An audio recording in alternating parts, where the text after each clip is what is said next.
مذاکرات position of strength سے بھی کیے جا سکتے تھے. میرا یہ نہیں ماننا کہ مذاکرات نہیں ہونے چاہیے. اگر آپ نے کرنے پوزیشن آف اسٹرینتھ سے مذاکرات کریں, پتہ لگے سیاست یہ اسٹیٹ سے مذاکرات کرنے جا رہے ہیں طالبان. ایسا لگتا ہے اسٹیٹ کو کمزور سی اسٹیٹ ہے جو بہت بڑے کوئی طاقتور ایلیمنٹس ہیں جو ان کے ساتھ مذاکرات کرنے جا رہی ہے. مذاکرات کریں لیکن وہ پوزیشننگ کا, آپ اس بات سے اتفاق کرتے ہیں پوزیشننگ کا فرق تھا جو سیاستدانوں نے وہ پوزیشن نہیں لی ہے ٹھیک سے.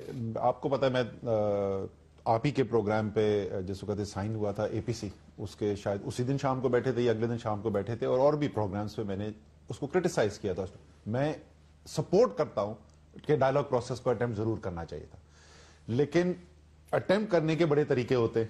آپ ایک ڈاکیومنٹ لکھیں جس میں آپ کہیں کہ سارے ملک کی جو ہے جتنی دہشت گردی ہو رہی ہے میں تمام ملک کی دہشت گردی سے ڈیل کرنا چاہتا ہوں, اور اس میں فرقہ واریت کا نام نہ ہو.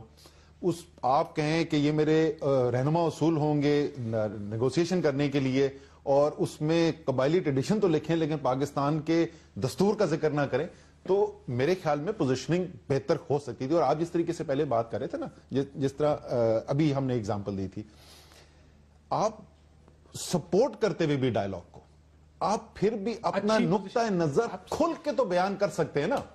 میں آپ سے اتفاق کرتا ہوں اس کے اوپر. میں صرف ایک سیاستدانوں کے ذرا کیونکہ میں ڈائریکٹلی افیکٹڈ نہیں ہوں, تو میں وہ جو یہاں پہ نہیں ہیں ان کے بہاف پہ کچھ بول دوں. یہ ذرا سی زیادتی ہے کہ کہنا کہ صرف میڈیا پہ کھڑا ہوا ہے. درجنوں سیاستدان دہشت گردوں کا ٹارگٹ بنے ہیں اور ان کو شہید کیا گیا ہے, تو کچھ تو وہ کر رہے تھے نا, شہید کیا گیا تھا. تو میرے خیال میں ذرا بیلنس رہنا چاہیے. ہم بشیر بلور کو نہیں بھول سکتے, ہم بے نظیر بھٹو جن کو مارا گیا ان کو نہیں بھول سکتے, ان تمام لوگوں کو جن پہ حملے ہوئے ہیں اور انہی کی طرف سے وہ ان کو نہیں بھول سکتے. لیکن سر سوال پھر بھی وہی ہے, آپ کی پوزیشننگ بیان کس طرح دینا ہے, اس نے بہت سے مسائل کھڑے کر دیے اس ریاست کے لیے. میرا خیال ہے بہت سے اس نیریٹو نے بہت سا مسئلہ کھڑا کر دیا, بجائے اس کے کہ آپ کہتے ہم مذاکرات کے حامی ہیں, لیکن اگر آپ نے یہ کام کیا تو اس کے بعد مسئلہ پڑ جائے گا. اچھا, وہ آپ اس کی پوری اگر دیکھیں نا, جو پوزیشننگ آتی رہی ہے تو شاید اس کے اندر یہ سب کچھ کور ہو, لیکن وہ جس طریقے سے آنا چاہیے نا.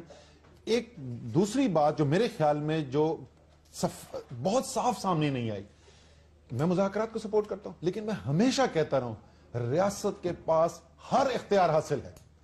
جب ریاست چاہے تو وہ اپنی حربی طاقت بھی استعمال کر سکتی ہے, وہ اپنی قوت بھی استعمال کر سکتی ہے. یہ فیصلہ آسان نہیں ہے, اور میرے خیال میں ابھی بھی کہہ رہا ہوں, میرے خیال میں نواز شریف اور عمران خان اگر 10 دفعہ سوچیں گے کہ میں اٹیک کھولنے سے پہلے, آپریشن کھولنے سے پہلے یہ سوچ لوں کہ جو بلو بیک آئے گا اور عام آدمی کو جو خون بہے گا اس کے بارے میں اگر وہ سوچتے ہیں تو یہ غلط بات نہیں ہے. لیکن ہمیں کبھی بھی اپنے ریاست کا اختیار نہیں کمپرومائز کرنا چاہیے کہ ہمارے پاس اختیار. مجھے ایک بات بتائیں اسد صاحب, یہ بڑے اچھے سپیکر, میں خود بھی ایڈمائر ہوں, بلکہ میرے بیٹا ان سے بڑا متاثر ہے. اس کا مجھے میسج آیا, وہ you are sitting with Asad Umar, وہ بڑا ان کی پارٹی کا سپورٹر ہے وہ. تو میں ایک بات پہ ذرا, یہ ہسٹری ہم سے بہتر جانتے ہوں کہ تاریخ زیادہ پڑھی ہے انہوں نے. جب ورلڈ وار سیکنڈ ہوئی تھی, لنڈن واز بمڈ ٹو ایشز, مطلب ہے اس نے خاک میں ملا کے رکھ دیا تھا جرمنز کے انہوں ہتھیاروں نے. اس کے باوجود چرچل نے تو نہیں سوچا تھا کہ میں جنگ میں جا رہا ہوں تو بیک لیش آئے گا. سر لیڈرشپ قوموں کو لڑنا پڑتا ہے ultimately, whether you like it اور ناٹ, آپ کو لڑنا پڑتا ہے. آپ کو اس وقت ایک ڈیفینڈ چرچل جیسے بندے کی ضرورت ہے. اگر چرچل بھی سوچتا کہ اس کا بیک لیش آئے گا اور جرمن کیا زیادہ پاورفل ہے. تاریخ میں یہ مسائل قوموں کو آتے ہیں, دیکھنا یہ ہوتا ہے لیڈرشپ کیسے ایکٹ ریئیکٹ بہیو کرتے. موومنٹ ہوتا ہے جو ہیرو بنا جائے گا, جو ہیرو بنا جائے گا. صرف پوسچرنگ ہی لیڈرشپ ہوتی ہے. میں اپنے لوگوں کو کمزور نہ ہونے دوں, ان کا سر بیک لیش سے ڈرائیں گے تو لندن کے لوگ نہیں ڈرے. لاکھ لوگوں کے سامنے 300 بھی بدر میں لاکھوں لوگ مارے گئے تھے اس میں, لیکن وہ سر نہیں جھکنے دیتے. آپ کے اس پوائنٹ سے کاشف میں پہلے بھی اتفاق کر چکا ہوں, میں ابھی بھی کرتا ہوں. بالکل آپ کو نظر لیڈرشپ کمزور نہیں نظر آنی چاہیے.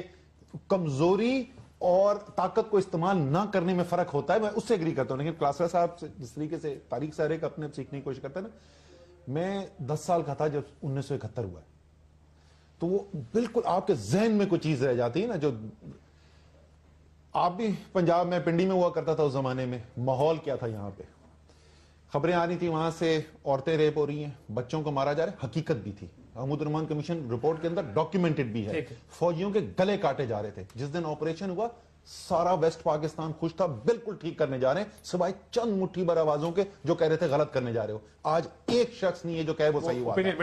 ایک بریک کے بعد اس کے بعد